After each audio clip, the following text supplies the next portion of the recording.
It it wasn't easy here at Mackey Arena tonight, but the Boilers pull away in the last few minutes and win 87-77 over Oakland. We'll be reacting to it all and having all your questions answered here on Boilers in the Stands post-game show, and we are starting right now. All right, we are back live here at Mackey Arena after the Boilers win their second game of the year. They moved to 2-0, 87-77 over Oakland, but it was a stressful second half for the Boiler faithful as at one point with about 12 minutes to go, this was a 56-55 game. Purdue really struggled to find their range at the three-point line, but then as the game kind of started to get into the pivotal moments, you saw big-time threes from Fletcher Loyer, Braden Smith, and CJ Cox. So we're going to be talking about it all. There's certainly some struggles that they still are trying to work out. Kaufman-Renn did not play for the second straight game. He was a game-time decision, so with Alabama on the frontier next week, you have to expect that he should return. But for tonight, Purdue found a way to win a game, 87-77. So, Joe, you cover the Big Ten and all of college basketball in a great way. And I asked you halfway through the game, like, hey, did Oakland play this well against Michigan? Because, I think fans are always going to use the transitive property of, well, wait a minute, Oakland lost by 60 to Michigan, but tonight only lose by 10 to the number one team in the country. And I think Purdue fans are going to have some questions as to why that gap was so vastly different. The first thing is Michigan made their open threes and Purdue didn't. There are a lot of issues, especially defensively, that this team is going to have to figure out and work through. How many threes? We'll talk about the stats and all that later. They shot 35 threes. I would bet 28 of them were catch and shoot wide open threes. Like, Purdue is going to take that every single time. They just happen to not fall, specifically in the first half. But out second half, you started to see some shots fall. Offensively, they're going to be fine. I'm not one that cares about like the transitive property. Like, games are just so different, and in a 40-minute sample, like, things are just get weird. That's not to say that this Purdue team does not have issues, because they absolutely do, especially on the defensive side of the ball. Point of attack defense has been an emphasis, and they're still very much struggling with that. The rebounding got better in the second half, and there just seemed to be more energy. But even in the first half, especially, it was a real struggle still being able to rebound the ball. Now, I'll throw out the slight caveat. In the first half, Oakland airballed 4 shots that I think they all offensive rebounds. It's not excusing the rest of the effort, but there is a slight skew from that, because it's like, oh, those just randomly happen to be in Oakland's hands. This is a team that has a lot of ways to go. I think fans are going to have plenty of different reactions, and it's probably just how you are as a fan. I think for me personally, it is, hey, this team can absolutely be one of the best in the country.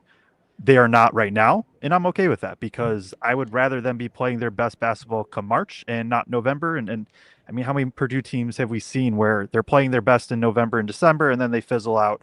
The ultimate goal is a national championship still, and for that to happen, you have to learn from these types of games. You have to improve from these types of games, and right, so that way, come February, come March, you're better. And that's kind of where I'm at with this Purdue team right now, and what they are and where they kind of need to go.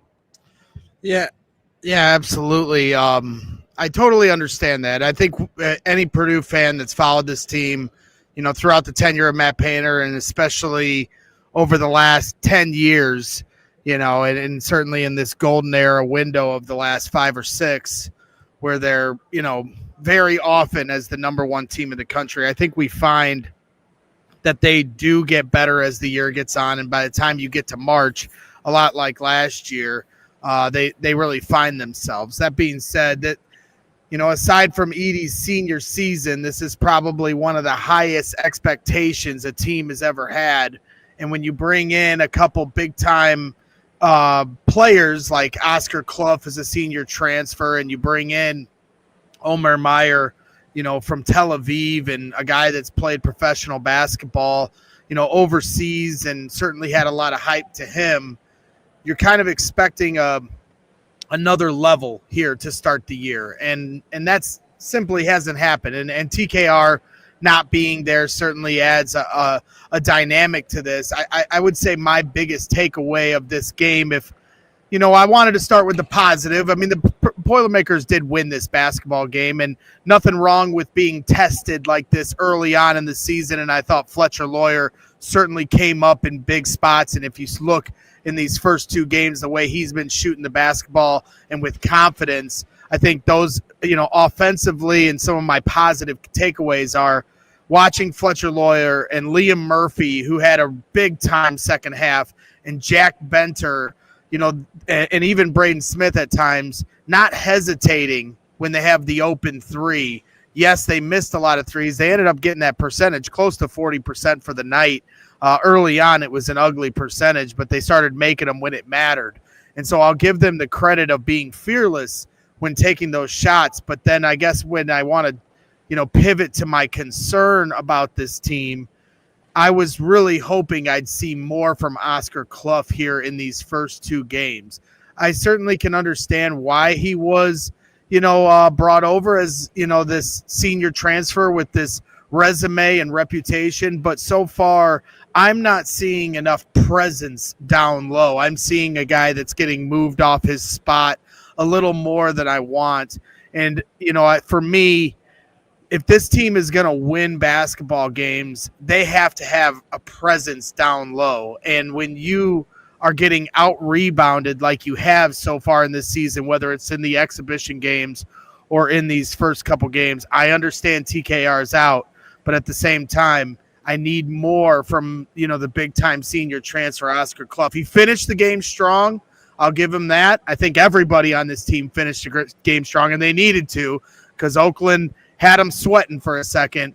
But I think that's probably where my biggest concern is at this point. And now when TKR returns on Thursday to play Bama, how is this all going to look? And how long is it going to take for these guys to adjust to each other and play the kind of physical basketball, but basketball with chemistry that you need to win a national championship? Long way to go to get to March, but these are my early concerns so far for the season.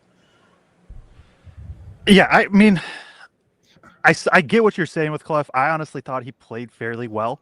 And I think it's part expectations. Like, I have no expectations of him being this dominant force. I don't think he is that for Purdue. I think he's the fourth option offensively, and when he's on the floor, and probably the most important defender or second most important defender. There is still a lot of areas to improve, and I think what you're hitting at too with like some of the physicality and things like that. There's areas he can still be better. Made a couple really good plays. I thought was at least better on the glass today. So I think with him, with everybody, maybe besides Braden, and maybe besides Fletch, like, you see the flashes and you're like, oh, they can get there. It's just more about being able to do it over a 40-minute span. It was nice to see Braden, like, this was the first time in the 4 games he's kicked it into high gear. First time I think he felt like he really needed to, and kind of just was a quick reminder of like, oh yeah, he has that level to him. When he needs to get there, it was good to see. Well, that was something I said in the last game where it seemed like he was, hunting for 20 assists in the first game. And I did kind of say, like, I wouldn't mind seeing him hunt for his shot, whether it's the, layup, with kind of that delayed dribble as defenders kind of float off him because they're worried about the pass, go to the rim, get that bucket. He had a couple big time and ones in this game. He knocked down a big 3 in the second half. He ended up with like 20 points, 9 assists, 7 rebounds, I think was his final tally. We'll get to the individual accolades here later on. But he showed up when it counted, no question. But just going back to the bigs, everyone seems to lump Clough and Jacobson in together because they're the new bigs that replace, Berg and help me out here with our other big from last year. First. Thank you. I'm sorry, losing my train of thought. But the reason I understand why everybody just says Jacobson and Clough, give them time. But my expectation level for Clough and Jacobson is different. Jacobson is a redshirt freshman, and he doesn't look very strong with the basketball right now, but he's a young pup. He's still got development within his game that's going to take time over years. Whereas Clough is a senior, and I'll have a tempered expectation early on and be fair to the fact that he's coming over to a new team. But I want my seniors to play like seniors. And you see in Fletcher Loyer, you're seeing Braden Smith play like that. And Clough, for whatever reason, we're all still getting to know who Oscar Clough is as a player here at Purdue. So this is a feeling out here. This is my 4th time seeing him in live action. So trying to get an understanding of what his game is. What is your go-to? And right now, I don't really know what that is. He had a big second half. At halftime, I think he only had 4 points and 4 rebounds, and I'm just like, he's just kind of getting lost in the shuffle. I understand you're saying he's the 4th option, but we saw it in the Kentucky game, which, of course, is an exhibition game. They're not scouting for whatever. But when the shots aren't falling, what can you go to? And without TKR out there, which is going to happen in games, whether he's can't play because of an injury or if he's out with foul trouble, you've got to be able to establish yourself in the post. You've got to have a presence down low. And maybe I need to go back and watch the game. It's a little different when you watch at the stadium as opposed to on TV when the bullets are flying. But that's just for me the vibe right now where I'm at. Like, I need to see more of a physical presence from Oscar Clough here going forward. Kind of what I saw the last 10 minutes of this ball game here tonight. Yeah, and he did that. I mean, he did that against UIndy. I'm blanking on Evansville specifically. I mean, I know he looked better against Evansville. I forget if it was more first or second half. Probably first half because they were already up big in the second half. But I don't know. I keep seeing improvement from him pretty much every game, from exhibitions to these games. I thought this was his best game so far. 14 points, 9 rebounds, 6 of them being offensive, 2 assists, no turnovers, 4 blocks, and a steal in 29 minutes. Misses only 1 shot from the floor. But at the same time, I like the physicality. And I think that's a theme overall, is just like the physicality isn't there. Because, right, there's been some comments about like not boxing out and stuff. Sometimes dudes are boxing out. They just literally don't move anybody. Like, I think there's a mix between sometimes their guys get caught standing and there's sometimes guys are like trying to hit somebody and they literally just don't. And it's not like they're just standing watching the ball. It's, I'm trying to go hit somebody, but as I'm trying to hit this guy, they've already moved past me, and now I'm stuck behind them. It's going to be a real issue. Like, this team is one of the least athletic teams in the Big Ten comfortably. It's also a team that just doesn't have a ton of size at the wing and guard spot. And right, Oakland's it was their wing Zaire Wells, who had an awesome game. He had 12 rebounds. He's 6'6". So there is some too where it's like the guards have to be more willing to chip in to rebound the basketball as well. I can promise one thing though, Painter is going to get on him, and you even saw it from the first to the second half. First half stats are being really low to slow. In the first half, Oakland had 9 offensive rebounds. In the second half, they had 3. That doesn't mean that the rebounding's fixed, but I do think Painter probably laid into them at halftime. Even just the energy, I felt like just across the board. Braden, we'll talk about Liam Murphy, an awesome stretch in the second half. The energy was just there much more in the second half. So yeah, obviously Painter's not going to be happy with this result at all, but at the same time, I think probably as a coach, he's not too upset because now he can just use it as kind of fuel and fire and be like, hey, look, you guys do have issues. Like, we have things to work on.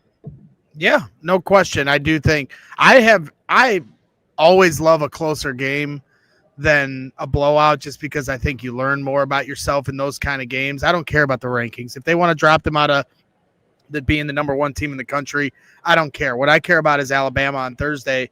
And if this second half helped test them for a closer affair next Thursday on the road, and they're more prepared for that moment than Bama is because they just had a little test here tonight from Oakland, I'm all for it. I definitely can find that silver lining here tonight. And I'll say this much. If anyone thinks I'm being hard on Oscar Clough, I'll readily admit maybe I am. And I think one of the things that I struggle with, and I struggled with this last year too, is my expectations of post play because of Zach Edey are so skewed that because I've watched him for so many years here, and now last year, like Trey Kaufman-Renn, I think we've had conversations whether it's on the air or off the air. Like I always seem to want more out of our bigs, and I think it's the Zach Edey syndrome that I'm still not out of. That I just want dominant post play, and when I don't get exactly that, then I start looking at it a little deeper. And so I'll readily admit that. My final big takeaway of the night,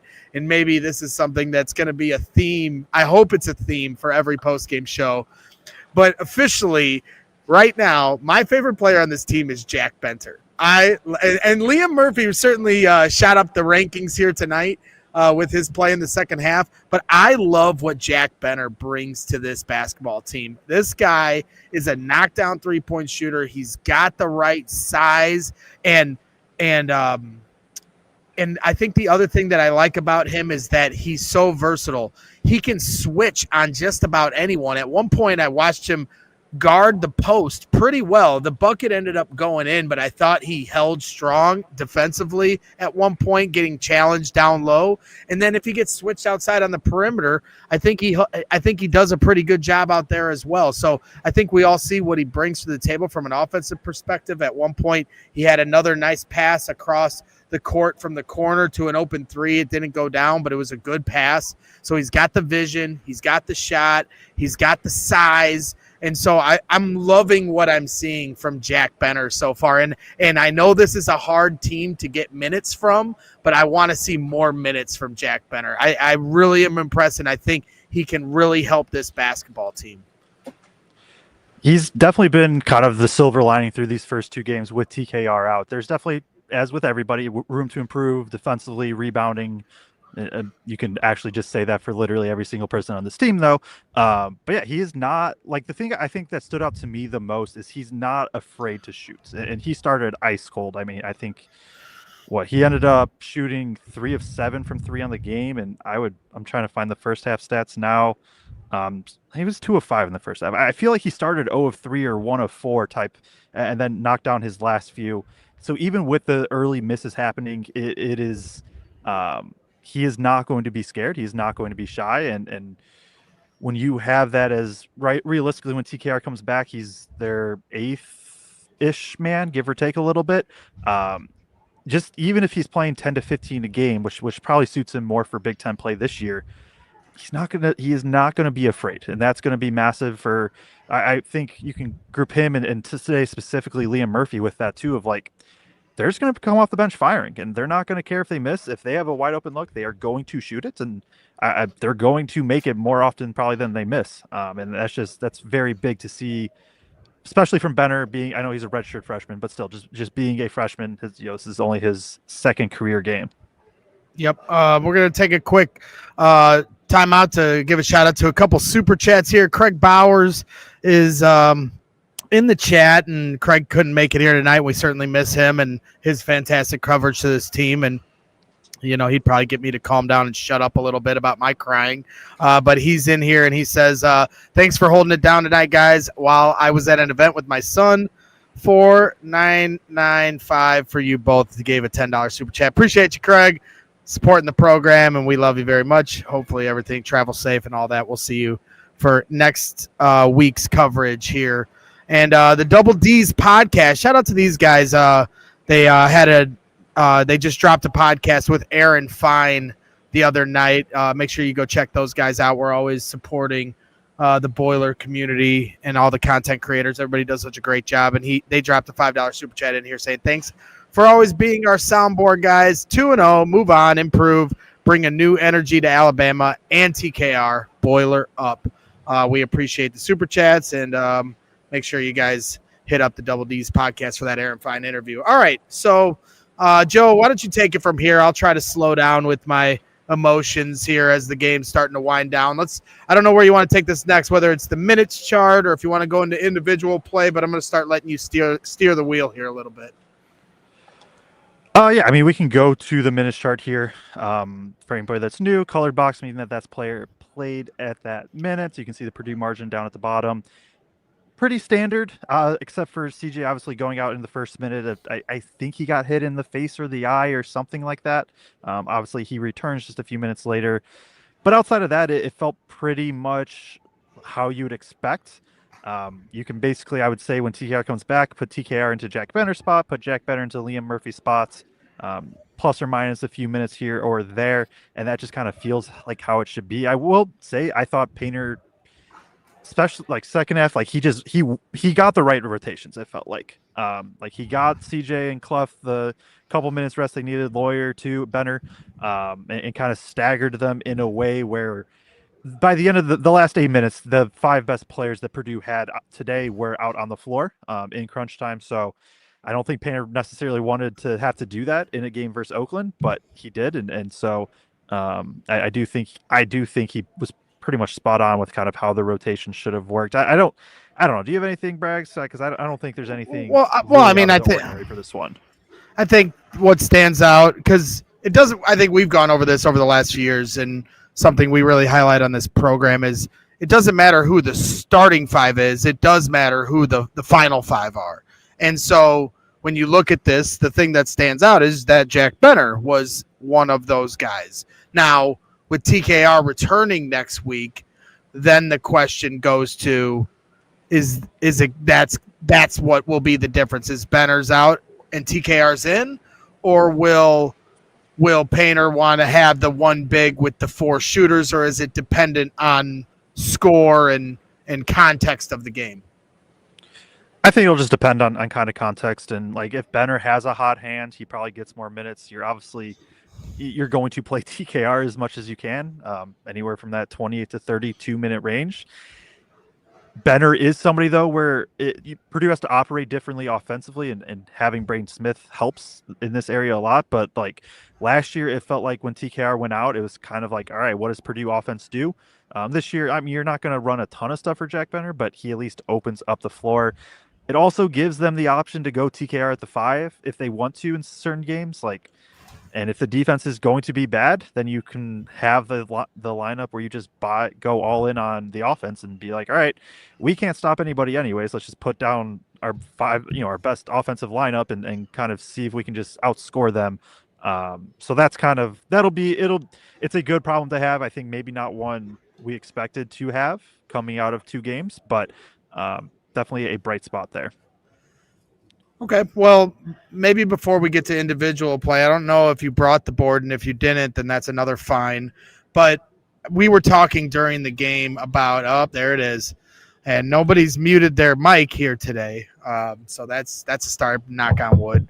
But we were talking about the defense that Oakland was instituting, and so I do have a few different questions, but let's just start with what appeared to me was a 3-2 zone that I didn't feel like to me that Oakland ever came out of that. It felt like they ran the same defense all 40 minutes of this game. Now, obviously, that's probably not correct, but I also, as the heavens shine above us, but obviously that's probably not correct, but it felt like that to me. So kind of explain what defensive look they were giving to Purdue, because it certainly felt like for a while there, they were giving Purdue problems because they couldn't knock down their threes and really find their rhythm offensively until the end. Yeah, it's a really weird kind of junky zone where, it can start in, it starts kind of in like a 1-3-1.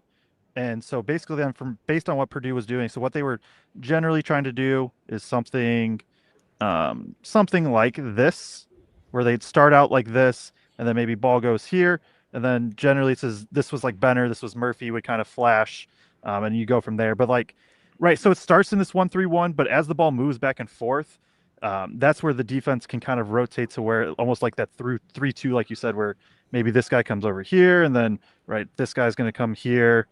You might have something like this, right, where it's more like something more like that, where then this guy kind of almost goes into this area. And you saw a few times where Purdue just kind of quick ball reversal, gets it back to Braden up here, and they were able to get that big on him. And basically I told everybody, hey, move out of the way. We're going to let Braden just kind of go and cook here.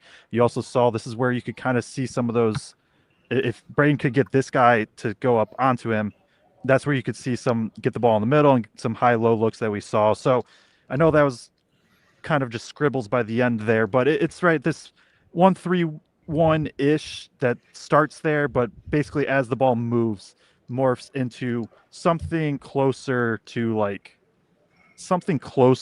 this. It's junky. It's Campy has ran it for, I assume, a long time, as he has been at Oakland for 40. I think this is his 43rd season at Oakland. But yeah, it's just an interesting thing, and that's part of why. And I'm going to be honest, Kraig, I forgot all of your questions at this point from that you listed off, but that's why there's so many open corner threes, is because Purdue could just do this, and then they could just run this guy baseline back and forth, right, where he was just coming back and forth. And once you get the ball here, if this guy steps up, right, that puts this defender in a spot where they have to be kind of guarding two. Unfortunately for Purdue, in that first half, they just literally could not make a single one. If they do, this game is a whole lot different. But that's kind of, I would say, the basis of the zone and some of the zone offense. Now, I'll stop because I like I said, literally do not remember what you asked me at this point. Oh, I'm sorry, and because basically it felt like a 3-2 zone to me, but you're saying it was a 1-3-1 that would kind of fall back into that essentially once the basketball started getting deeper into, closer to the hoop kind of thing. Okay, so then I guess to flip it to the other side of the court, and that's how Oakland was playing Purdue defensively. Now I want to flip it to what Oakland was trying to do offensively, and it felt like they were at times able to isolate players underneath the hoop where the big wasn't down there to protect the basket. Am I incorrect in that observation? Because there was a few times, how Purdue likes to kind of play that bracket defense where it's where a perimeter player is guarding a post player, but the big is kind of hanging out on the backside a little bit. There was a few times I felt like the big was like in no man's land, and they were able to get easy buckets on perimeter players underneath the hoop. That's the other question I have. So yeah, there's part of it was Oakland's willingness to kind of try to stretch their big out to the 3-point line, where, right, if this was Clough, if this was Jacobson, they're a team that does a lot of handoffs, moves the ball back and forth, not a ton of pick and roll. They'll still mix it in a little bit, but not a ton of it. And so if they could just reverse the ball, that's where sometimes it's as simple as this guy just steps out and then the defender has to go with him. And then if that happens, then you see if this was the 4-man right here, he's going to maybe not necessarily this exact cut, but end up here with a guard on him. Also just kind of with their initial motion offense where they're just kind of moving it back and forth. Purdue still doesn't know exactly what they want to do with things. They started out switching 1 through 4. So any kind of action involving, the 1, 2, 3, or 4 for Purdue, it was just a switch. And so that's where you'd see Braden end up on their power forward or guys like that. So another thing that they would do is have their big be this guy up top and kind of look to go into some handoffs where, right, as this is happening, again, it's similar issue where if this is a switch or Clough was trying to hedge, if the big can get here, generally, right, if we're just going to say, we'll just say it's something like this. On this roll, then, if this hedge is happening, that means that somebody has to rotate over and you can kind of get switches from there. I think the one other thing that I want to call out that I think your mic was picking that up. I think the one other thing that I want to kind of call out was, honestly, and this is maybe the most concerning thing, is they would just do something like this where Oakland's on offense, and maybe it was a little more like this, where ball's here, and I guess I'll just fill out and it's just a simple pin down. And you saw they ran it for Zaire Wells over and over again, where he's just coming off, So now this big is here. You have this right here, the screen. Where if he's come down off this, Purdue is just trailing constantly. Like they are just trailing constantly, and that puts this big in a spot where they have to step up to try to contain this, or guard just has to get through. Purdue's inability to guard at the point of attack on ball and limit penetration, and their inability to navigate screens off ball just force them to have to live in rotation, and Painter does not want that whatsoever. Yeah, so I'm just kind of rambling now, but that was another big thing. It's just like if Purdue just can't stay in front very well defensively, and I think they're caught. I think Painter. It feels like Painter's caught right now between wanting to keep the ball out of the paint at all costs, but not maybe fully having the personnel to do it. So it's something that they're just going to be tinkering with. Like I said, like early in the game, they were switching 1 through 4. So if Benner was involved in any sort of handoff, screen, etc., it was a switch. Towards the end of the game, he was in a high hedge where as this is happening, he's stepping out, just trying to jam the ball handler back a little bit and then recover. You saw a few times, though, Purdue is just not communicating correctly. Okay, is this a switch? Is this a hedge? A couple times in the post, there's one blatant one where I remember where Braden, he gets caught on the big, as I kind of explained how that happened. Purdue's post defense the last year has been to force baseline and have help there. I think for this one, they wanted help from the top side, and Braden was expecting help from baseline. He's forcing him baseline, spin, easy dunk. Right, there is a ceiling to what this defense can be, and I think we all recognize that this is not going to be a top 10 defense. I think we also all recognize, hey, this offense is so elite that the defense just has to be fine. That's all it has to be. It's just fine, and that can win them a national championship. So there's some easy things to clean up. Communication, just playing more and not having to think about where to go. Then, just sometimes you got to just want it and stay in front of your ball. Like Jakari wasn't, he wasn't good on ball today. CJ was okay. And if those two aren't going to be good on ball, then that's an issue too for Purdue. Because, right, that's what you expect out of those two at least. Yeah. So, ramble done. No, that was good. That was good board right there. That was a healthy board right there. So shout out to you and that breakdown. So, all right, well, let's get into individual play. We're about half hour into this show. Make sure you hit the like button for everybody that's hanging out with us. We appreciate that. And, subscribe to the channel if you haven't already. If you're new to the program, we do shows all week long. We do preview shows. Joe and Kraig, I should say, do preview shows before every game. We do live post-game shows, road game, post-game shows. We go live a lot quicker than when we're in the stadium. Obviously, we have to wait for the fans to clear out of Mackey. But for the road game next Thursday against Alabama, which I believe is a top 15 matchup, unless something changed with Alabama, it's on the road, and we will be going live immediately following that game. So hopefully Purdue can pull out a win on a big-time road environment and a big-time test here in November. So, all right, Kraig, take it away. We're going to get into some individual. Did I say Kraig? Joe, Kraig's texting me because I'm harassing him to get me some quotes from Painter's press conference. But he's watching us, and I appreciate that. And he's notifying me that I'm breathing into the mic too heavily. So I've been backing off. But I'm very hot. I ran up here. I went and got a Diet Coke. I watched. I went and got a Diet Coke, and then I ran up 2 flights of steps, and apparently that's too much for me. So forgive me for breathing too heavily into the mic. So, Joe, take it away. Let's do some individual looks at some of these players, and then we'll call it a night. All right. I think we probably should start with potential National Player of the Year, Braden Smith. 20 points, 9 assists, 7 rebounds, 3 turnovers, goes 8 of 15 from the field, 2 of 4 from 3, only 2 of 4 from the free throw line. Very rare sighting from him. I said it kind of off the top. This felt like the first time that we really saw Braden Smith, and that's not like a slight against him in any capacity. When you're that good, and it's been 2 exhibitions and a blowout game, you earn the right to, just get others involved, not fully hunt.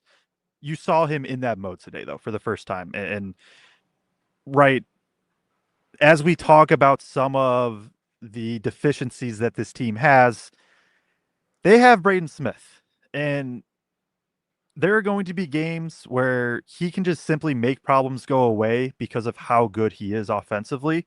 He wasn't perfect tonight, but he was incredibly good. Right, this is again a junk zone where he's not able to run normal pick and roll as much as he would like, and they started running it a bit more. But I really liked seeing him being aggressive, really from the jump, but especially in the second half when Purdue wasn't able to fully pull away. You just kind of saw him decide to take over. First half, he's still trying to get guys involved, get the shooters open, get good looks, which they did, and they just weren't falling. Second half, there was definitely more of, him pointing to a guy being like, no, go back to the corner. Like, I have the ball, get out of my way right now. So all that to say, it's hard to take a ton away offensively just because systematically is going to be Purdue is not going to play the style that they did today, probably the rest of the season. But just in terms of, some of the vibes and the physicality and different things like that, it was just really good. It was good to see Braden look like a National Player of the Year. Yeah, I would say the biggest thing for me offensively for Braden is I liked how he embraced the physicality in the second half. Oakland was bringing the fight to Purdue. And instead of trying to always, take that mid-range fadeaway that he's great at, and he made a couple of those tonight, I liked how he was driving to the basket, got a couple and ones in this game that were big and timely. So I enjoyed the way he embraced the physicality of this game. The one thing I will say that was pretty funny to watch in the second half, and Braden was a part of this, they didn't have very many turnovers in this game as a team, but Braden had 3. And a couple in the second half. I don't know if all 3 came in the second half or not, but there was a point where I felt like Braden was trying to push this game to 20, and he was starting to get his confidence going, and was, there was just a few, just as a team and Braden himself, some cross court long passes that felt ill-advised or forced and a little too much sauce in that moment, and in a game that was a little tighter than playing like that would call for. And watching Painter's reaction after each of those passes was kind of funny. It was pretty funny because he was going to lose his mind at one point. So you never want to reel that in with Braden, but at the same time, I need a little more awareness of the situation. And a lot of guys were at fault with that at times in the second half, which is why Oakland was able to stay in it at times. But, there was a few times where Braden, I thought, was trying to do a little too much. That being said, the way he embraced the physicality tonight was my favorite part of his game. Yeah, 100%. And right, I think because after last post game, we weren't concerned, but we were like, hey, we do kind of want to see Braden just flip the switch on a little bit before Bama. We saw that plenty tonight. And if this Bama game is close, I think Purdue would rather have Braden Smith on their team than not. And that's going to win them games just single-handedly, and that's not even accounting for TKR and Fletch and kind of some of the other guys. So we need TKR back, man. I mean, because again, to have that post presence, that gravitational pull of defenders, flaring their way, opens things up for guys like Braden Smith and the perimeter. And so, if you didn't appreciate TKR before these last 2 games, I think you probably figure out why you should appreciate TKR as much as you possibly can here in his senior season. Go ahead. Yeah, no, definitely. And I don't, we'll I assume TKR will be back for next game. Obviously, nobody knows for sure, but I think we would all guess so. And it'll be good to get him back. Braden will have his true post kind of running mates. I do think through these 2 games, it's been good reps for him to get with Clough and Jacobson out of pick and roll. But there's just a comfort level with TKR that hasn't been there. So couple I guess super chats brought in here. I always like to bring those as quick as possible, so not everybody has to wait till the end of the show. Todd Schaefer, $5 super chat saying, great job, guys. Appreciate you, Todd. Jason Depew, $1.99 super chat. I got it right this time, Jason, I think. Thanks for all the content, guys, as always. 3 years running where I can never figure out if I'm saying that correctly. Late Night Tips live stream, $4.99 super chat. 3 things.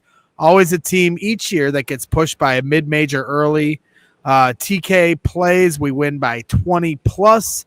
Oakland is a proud program and balled tonight. I agree. I think you got to give Oakland a lot of credit. And from everything they showed me tonight, I think there's somebody that if you've ran into them in the tournament, they'll make you sweat just like they made Purdue sweat tonight. Impressive game from them at Mackey Arena. Not an easy environment, and I thought their coach was doing a great job as well, bringing the intensity. All right, let's get into the next guy, or however many guys you want to get into.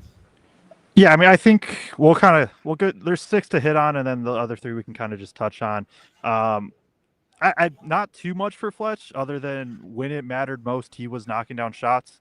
Struggled early to hit some wide open ones, but 2 big time threes kind of towards the end of the game that helped push it out, the lead out. 15 points on 5 of 11 shooting, 3 of 7 from 3, 3 rebounds, an assist, and a turnover, and a steal chipped in 32 minutes from him. Are you able to see the scoring log when Oscar Clough got the rebound underneath, kicked it out to Fletch in the left corner, what the score was when he hit that shot? Because that was the biggest play of the night. I know maybe I'm skipping to play of the game all of a sudden, but I am curious because when you say he hit 2 big threes, the first one was a huge 3 in this game. Yeah, it looks like it pushed. So 70-65, Braden comes down, misses a jumper. Clough gets the offensive rebound, kick out 3 to Loyer, and that pushed it to 73-65. And then Braden, the next. How many minutes left in the game when that? 5 minutes and 22 seconds. When that 5:22. It's a 5-point game. They were having trouble on the glass all night. Oscar Clough, big rebound. Fletcher Loyer coming over. Like, this wasn't catch and shoot. He was moving as he caught it. And somebody said it earlier about Jack Benner, how he'll pull the trigger. Fletcher Loyer, Liam Murphy, and Jack Benner, but Fletcher is the head of this horse, or head of this monster right now. These guys are not hesitating on their shots, and there's nothing I like seeing more than fearless shooting. Matt Painter asked that of Fletcher Loyer, take your shots when you got them, and for the first 2 games, he's done that. Yeah, I mean, what is he now? He's 10 for 17 from 3 on the year. I know it's just 2 games, an incredibly small sample size. 10 of 17. My math was right. Only 5 twos attempted from him. Granted, it's 2 bye games, especially Evansville. They kind of got to handpick their shots, and he was on fire from 3, so he's going to put up more. But, last year, really throughout his career, he's basically attempted as many 2s as he has 3s. We'll see if this holds. Now, some of it, too, is kind of he's getting to the foul line still a decent bit. Again, only 2 games. I don't expect this number to stay here, but the highest free throw rate he would have out of the 4 years. So Loyer's kind of gotten to another level. He is looking like he is getting to another level of efficiency. He was already crazy efficient last season. There is going to be a reason that he plays 30 minutes a night. And I know off season there was talk of like, oh, well, should he really be playing that many minutes? Like, maybe there's going to be some matchups where if he just doesn't have it, Purdue has some depth to kind of cover in for him, but at the same time, Fletch has played in a lot of games. He has played in a lot of meaningful basketball games at Purdue, and so there is a reason that he is going to be relied on going down the stretch. Well, and that's fine. It's like, I understand there's a lot of talented players on this team, but like a game like tonight, Fletcher missed 3s early on, right? Everybody was, but him included. But he ended up being the guy that hit the biggest 3s at the end of the game. And we all want more for Jakari and CJ Cox because they're immensely talented and they're going to have great careers here at Purdue. But I will say the difference between those 2 guys and Benter, Liam, and Fletcher, from what I've seen so far, is in my opinion, Fletcher, Liam, and Benter's trigger is quicker than CJ's and Jakari's. Like the way they set up when they shoot is a little longer developing. I maybe CJ's is a little quicker, but I felt like tonight there was only a couple times that he went up quick with it. I don't know if I'm going too far with that statement. No, I think you're 100% right, and we can kind of use that to transition. We'll lump Liam and Benner together as we're already 45 minutes into the show. They both have 11 points. They both hit 3 threes. Benner adds in 7 rebounds, 3 assists, a steal. Murphy, 11 points in 11 minutes, chips in 2 rebounds. They, like you said, they have very quick releases, and they are always ready to shoot. I think CJ and Jakari have a little bit longer kind of releases themselves, and they're also, I will say, more off the dribble threats than Benner or Murphy are, probably by a wide margin. So there is a little bit of hesitancy of like they can actually attack and get downhill, whereas that's fair. Benner and Murphy are just going to fire. But that's also like that's not a bad. I don't think that's necessarily a bad thing either way, because Benner and Murphy should be firing. Like that is what they should be doing. And I've admittedly been lower on Murphy this offseason, really concerned kind of how he can hold up defensively in Big Ten. Maybe you can say that about most of this Purdue roster, but this tonight was a reason why he was brought in, I think, as a 10th man or so. He does not need a lot of minutes. He does not need a lot of playing time. What he will do is come in and fire. And honestly, I think we'll talk about game balls. He's in the discussion for me for getting like the game ball. He hit 2 big time threes in a row with 12 minutes left in the second half. I think forced a turnover in the post or missed shot, one of the two. Almost forced another turnover where he kind of slid out of bounds to try and save it. Like it was just a very impactful 3 to 4 minutes. And that's what I feel like Murphy can give, where he's not somebody to me that plays 15 minutes a game, but on any given night, he can give you 9 to 12 minutes where it's just high intensity, high shot making for that period of time. And Purdue needed it. He's never going to be afraid to shoot the ball. Benner is never going to be afraid to shoot the ball. And nights like this where the shots aren't falling early, they started falling later, they fall in part because guys like them are not afraid to just keep shooting. Yeah, absolutely. I'm going to try to – I agree, and I'll gush about Jack Benner as we continue this season on, so I'll let you keep rolling here because I know we're starting to round third on the show, and I probably talked more than anybody wants to hear me anyway. No, you're great. I guess I didn't – Benner's like – he has 7 rebounds, which is awesome, and is very good being able to contribute. There's a lot of times where he's the one that's caught not hitting a guy too. So there is a mix too and still improvements for him there. Defensively, there's only so much he can do at the 4 spots. And we'll kind of see how that holds up come Big Ten play. Clough, we've kind of hit on him a lot, so we don't have to spend much time. 14 points, 9 rebounds, 2 assists, 4 blocks, a steal, no turnovers, 5 of 6 from the field, 4 of 5 from the free throw line in 29 minutes. We've hit on him. I don't think we have to spend much time. I think for me, the takeaway is he's improving every game. Like he is getting better. To me, this is the most comfortable he's looked. That doesn't mean there isn't more room for improvement. But I think he's getting there piece by like.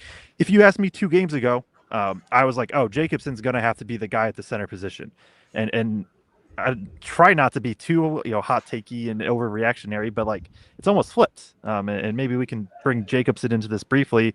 He only has 2 points, 2 rebounds. He does have 3 blocks in 12 minutes of play. It just feels like he's not quite there yet. It's close. It's just some of the physicality and different things like that. He's some of the timing and just working on the strengthening of his hands. Just it feels like he's close, but he's just not fully there yet. Yeah, he's got a lot of potential. He's young, so I know everyone sees the size and expects him to do things here, but he's still a freshman, and I think we've got to be fair to his development. He's going to have a great career here in Purdue. He's got a lot of different things he can bring. Shoot, he can make threes. Like he can do a lot of different things on the basketball court, and he's always going to affect your shot, whether it's on the perimeter or down low, but he's still got to find himself, it's going to take some time for him to really find his physicality in the game. And there was a couple times he got a rebound underneath and just put it up piddly off the backboard. It was a miss. It was a pathetic miss. And that's just, I feel like a player that's young and still kind of questioning himself and hesitant. So I'm not as dialed in or got my laser focus on Jacobson as I do Clough, but I think Jacobson's got a bright future, but it's going to take time. Yeah, no, I think he can get there this year. It's just like you said, it's going to take some time. So, CJ probably should mention him. 14 points, 5 of 9 from the field, 2 of 6 from 3, 2 rebounds, 2 assists. Good to see him being a little bit more aggressive, hunting his own shots. Like, right, even if stuff isn't run for him, he was more aggressive, looking to get his own look today. We know what he can do. He got knocked down a couple good mid-range shots. Got to the free throw line once, knocks them both down. Right. This was a quiet for CJ standards. This was a quieter 14. He had the big 3 kind of to maybe seal the deal, you can say, late in the game. Definitely not his best effort defensively. Far from his best effort defensively. And honestly, more than the scoring, like Purdue just needs that. They need him to be the guy defensively out on the perimeter. But 14 points on 9 shots. I think you can just kind of take that every game, and it's good to see him get going in this one. Yeah, for sure. And I think he does a great job at times just stepping into his mid-range, and not forcing the three. He hit a couple of those shots here tonight. So I guess my final thing, because I'm sure we don't need to cover his play or at least his stat line too hard, but, going back to minutes and combining that with his play is Omer Meyer. Just kind of want to finish with your final thought on him because, no points. He gets he gets a rebound, a couple assists. At one point he got the crowd fired up in here for getting on the floor. He only gets 11 minutes of action, and that's kind of what I wanted to look at his minutes distribution. And because I noticed at one point in the first half, he kind of comes in as like that third wave of perimeter player. And so, it feels like it's going to be kind of hard for him here early on to establish himself if he's, not the best defensively, and he's somebody that needs to, be a volume shooter to rack up points. I just have my concerns about how much of an impact he can make on a game-to-game basis. He feels very much like it's kind of a big impact or not much. Like there's not a ton of in between. And I still think we're going to see some big games from him this season. He is too talented for him to go a full season without being able to have high impact. We know on this show, like, I don't actually care about individual plus minus. I think I don't care about it 95% of the time. I think you need to have a lot of context for it to make sense. I'm more just going to use it because his plus minus was 0. And that's kind of just my thought on the game. Is like, I don't think he was really impactful one way or another. Like, there was some good defensive stuff where I was like, oh, that looks better. There was some where it's like, and yeah, the shots didn't fall. I didn't think the ball was sticking in his hands, though. It just felt like a very neutral type game. From him. Okay. All right. Well, let's move to play of the game. And I probably butchered Kraig's rundown that he built for us for this season. So that's why we need you back, Kraig, because, you're letting the inmate run the asylum here on Boilers in the Stands. But I know we have play of the game, and then we'll finish with game balls, and then we'll get on out of here. So I already said my play of the game. I'll say it again. I made Joe do the research mid-show. But with 5 minutes left in the game, it's only a 5-point game. Oakland is trading punches with the number 1 team in the country at their house in Mackey Arena. And Oscar Clough gets a huge rebound, and that's a huge momentum shift because he kicks out to a flaring, Fletcher Loyer on the left side in front of that paint crew, and he knocks down a big-time 3 in motion to move the lead to 8. And so to me, that's that was the play of the game to me. That was kind of what kind of finally slammed the door shut and gave Purdue some room to breathe. So there's my play of the game. Yeah, I mean, I think that is like probably the play of the game where it felt very much like that was the one that kind of not sealed the deal for sure, because I think even Oakland scored right after and cut it to 6. But that was the one where it's kind of like, okay, Purdue will be fine. I'll go a different route then. Just like the single most impressive play probably to me today was, so Oakland was shooting that way. So that meant that was in the first half, I forget which half it was in. Clough is in this it's the first half. Clough was in this high hedge where there's a ball. Oakland's on offense, ball screen. Clough is in this high hedge where he's essentially to half court. Oakland moves the ball. They drive past the perimeter defense and are about to have a layup, and from half court, Clough makes this rotation and gets back and blocks the shot at the rim. And it was just like, oh, as somebody who I've been questioning some of the high hedge stuff that they've been doing, I at least like that's the type of play where it's very much like, oh, like he has that in him. A lot of bigs don't make that play. Like that's not a super normal play to recover from nearly, we'll say 40 feet away from the rim as a 7-footer and get back and still block the shot at the rim. So I'll call that one the play of the game for myself.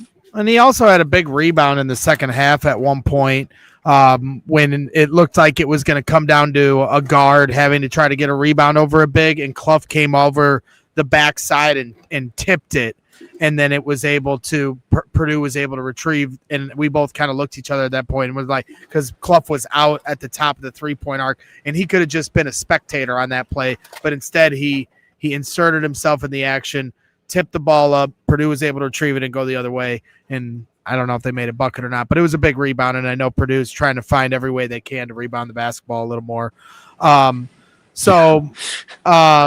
right. Well, then game balls. I'll start with you, Joe. Since I went first, you get to go first on game balls. The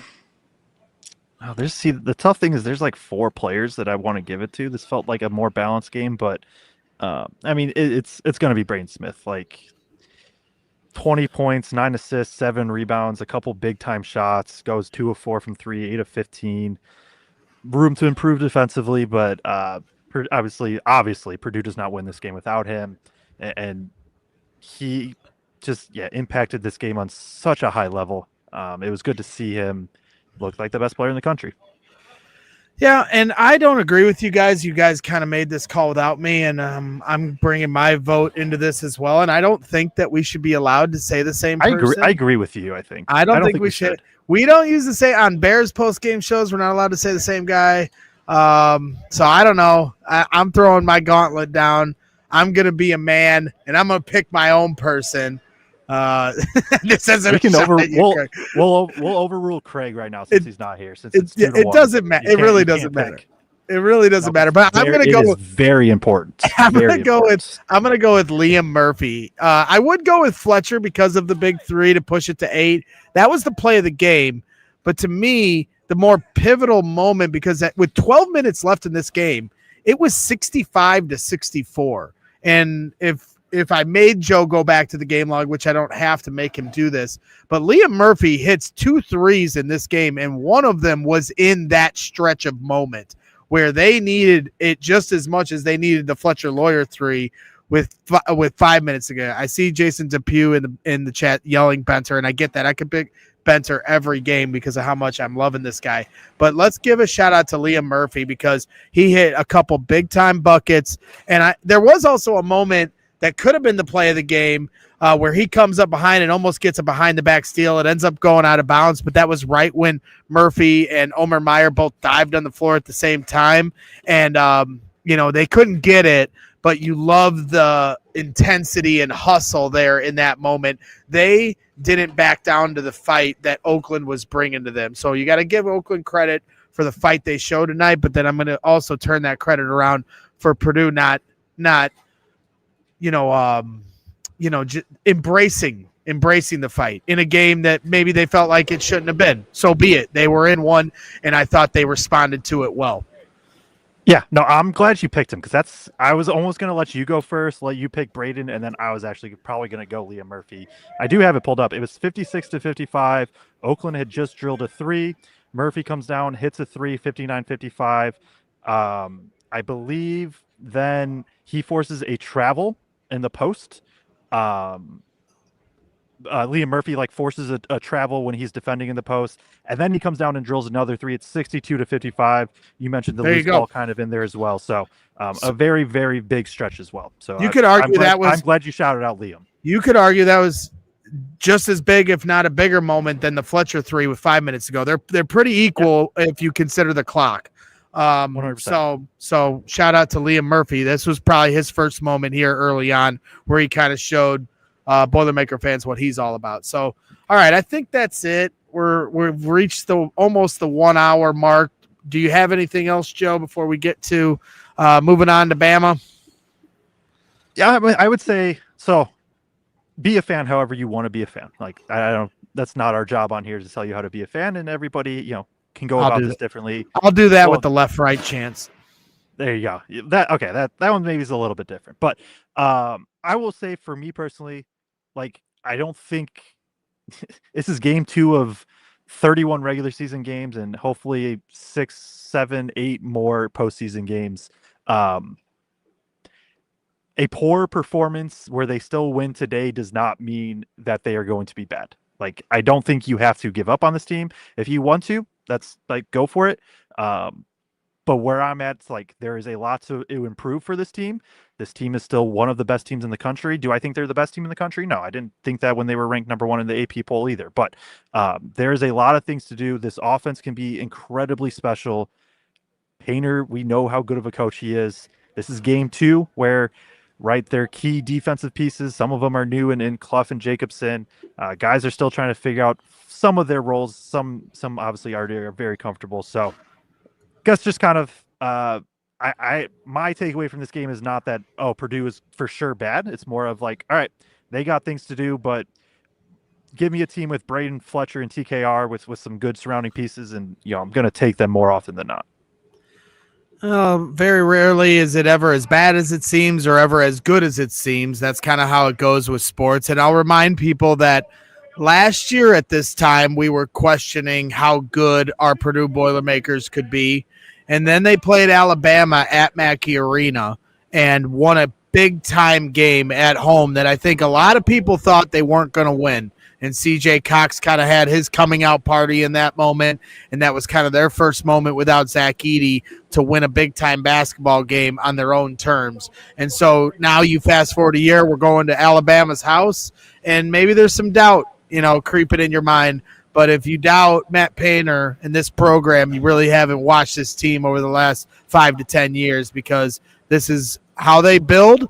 And by the time we get to March, I have no doubt that they'll be every bit the team we've seen the last couple of years in March, and that's fighting for a Final Four and a national championship. So we're going to have a lot of coverage here next week, a preview show, post-game show coming up on Thursday immediately following the Alabama game. We might have an early show on Monday if I can spring an interview with one of the players. We'll see. I was thinking about that earlier today. So we'll see. Somebody also added in the chat that Liam Murphy hit the big three at the end of the first half to tie it at 35. So that was a good underlining as well from our guy JB. So shout out to JB for that.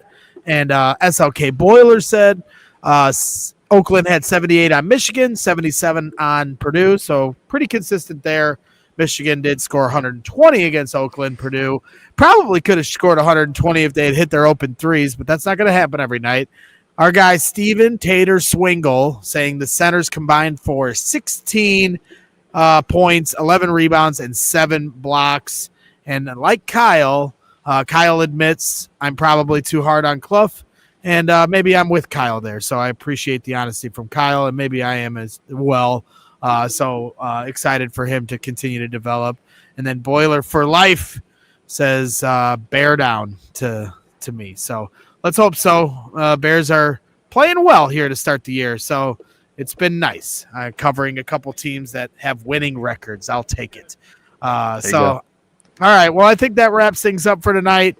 Appreciate you, Joe, for all your coverage and knowledge and wisdom and analysis. I know everybody here loves you very much. Kraig Bowers, travel safely. We miss you, and we look forward to bringing you back into the fold here next week for all the coverage here on Boilers in the Stands. Thank you to everybody in the chat for hanging out. That's right. Hit that like button on your way out. Subscribe to the channel if you haven't already. If you're watching on Twitter, if you're watching on Facebook, head over to our YouTube channel. Search Brags in the Stands, or if you search Boilers in the Stands, you'll be able to find our channel. Subscribe to it. Hit the like button on the show. Those are the ways to help us grow what we're doing here, and we appreciate every single one of you for hanging out. So that wraps things up for tonight as the Purdue Boilermakers win 87-77 over Oakland here at Mackey Arena. And up next, a big-time matchup versus the Alabama Crimson Tide. So stay tuned for all our coverage next week. Excited for more coverage of a special season here at Boilers in the Stands. Have a good night. We'll tell you, have a good one. I don't know how to end shows.